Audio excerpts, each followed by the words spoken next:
Арбаңыздар, бул видеодо адам туруктуу өнүгүш үчүн баягы мотивациясы бир көтөрүлүп бир түшүү эмес, дисциплина менен аң сезимдүү түрдө өнүгө турган 5 эреженин сыры менен таанышасыздар. Мен бактын баласымын, атым Адилет. Акыркы 4 жылдан бери психология, бизнес мышление жана блогинг боюнча изденип иштеп келатам. Айланамдагы бир топ адамдардын блог баштоосуна түрткү болдум жана жардам бердим, үйрөттүм жана бир топ адамдардын туруктуу өнүгүүсүнө коридор, жол түзүп бере алдым.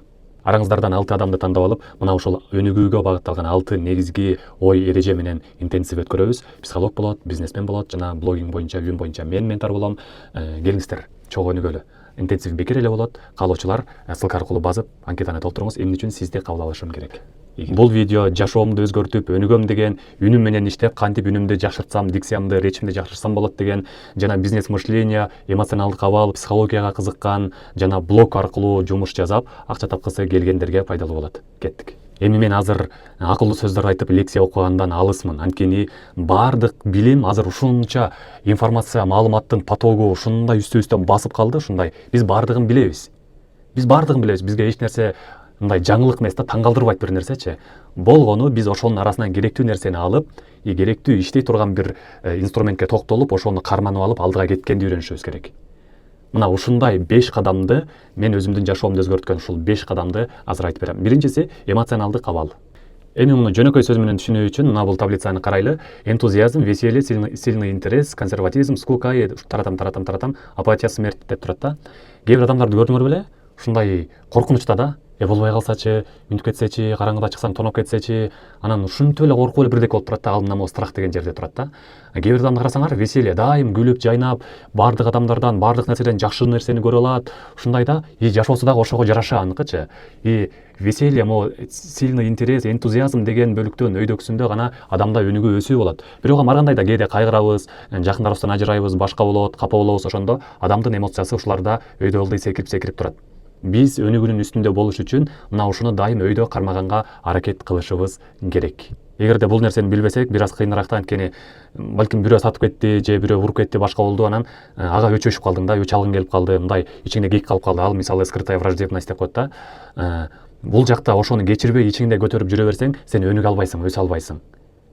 Биз муну аңдап түшүнүп, баардыгын жайгарып, дайым өйдө чыгып, весельяга, энтузиазмга чыкканга аракет кылышыбыз керек. Ушул жакта гана өнүгүү өсүү болот. Бул бир. Экинчиси бизнес мышление.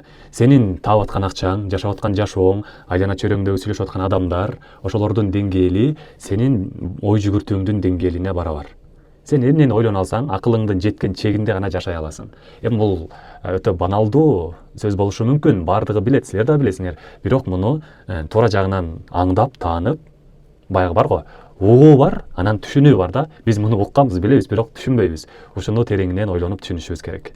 Үчүнчүсү максат коюу. Мисалы мен смарт деген бир методду колдоном. Андан соң блогинг, заманың кандай нерсени талап кылып атат сенден. Сенден заманбап технологияны үйрөн деп талап кылып атабы, ошондой бол.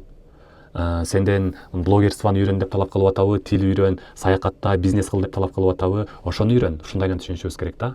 Мунун жанында блогинг азыркы заманда өтө актуалдуу жана өзүңдү элдин астында көрө алсаң, жана бизнесиңди чоңураак масштабка чыгарам десең, чоңураак масштабта иш кылам десең, блогинг аркылуу жеке брендти өнүктүрүү, ишенимге ээ болуу, бул өтө керек нерсе. Муну дагы үйрөнүп өздөштүрүшүбүз керек.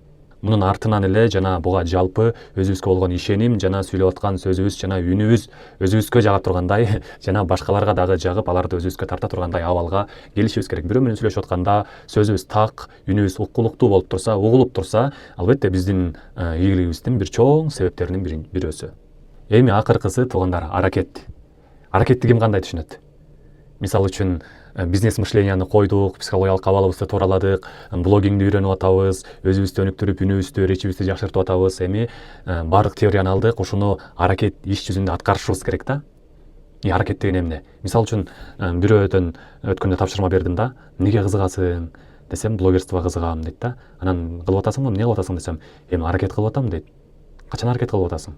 Мисалы эртең менен турганда бир жарым саат съемка кылам, өзүмдү тартам. Монтаждаганды үйрөнөм. Ошентип жалпы жонунда мындай териштирип карап көрсөм, күнүгө бир саатка чыкпаган убакыт блогерствого жумшайт экен да. Калган учурда эмне кыласың? Калган учурда YouTube көрөт, бирөөлөр менен сүйлөшөт, достору менен жолугат, кино көрөт, ар кандай. Эң маанилүү нерсе биздин жөн эле отурганыбыздагы бул аракет. Аракет деген эмне? Кыймыл аракет бул убакыттын өтүшү. 5 мүнөт убакыттын ичинде биз колубузду бияка коюп, бутубузду бияка созушубуз мүмкүн. Бул дагы аракет. Аракеттин бирок жыйынтыгы эмнеге алып барып атат? Биз телефон карап чукулап отурганыбыз бул дагы аракет. Аракетибиздин жыйынтыгы биздин акылыбызды артка тартып, убактыбызды өлтүрөт, ийгиликсиздендирет. Жеке окуганыбыз бул дагы аракет. Досторубуз менен жолукканыбыз, туулган күнгө барганыбыз, эс алганыбыз, клубка барганыбыз бул дагы аракет. Бирок эмнеге болгон аракет? Жашоо өтүп атабы, убакыт өтүп атабы, ошол убакыттын ичинде эмне болуп атат, ошонун баардыгы тең аракет. Болгону жыйынтыктары ар башка. Андан соң жашоодогу эң бактысыз адам ким деп ойлойсуздар? Эң бактысыз адам чоң максаттары бар, амбициясы бийик, бирок ошол максаттарына жетпеген адам бактысыз. Эгерде сиздин жашоо болгон чоң максатыңыз болсо, өзүңүздү өнүктүрөм десеңиз, өзүңүздү бийик деңгээлде көргүңүз келсе, мына ушул жогоруда айтылган нерселерди тереңинен казып өздөштүрүп, максаттарыңызга, ийгилигиңизге жетиңиз. Болбосо ушунун баардыгы башыңызда турса, ошого жетпей калып калсаңыз, Кудай сактасын, дүйнөдөгү эң бактысыз адам болуп калышыңыз толук мүмкүн.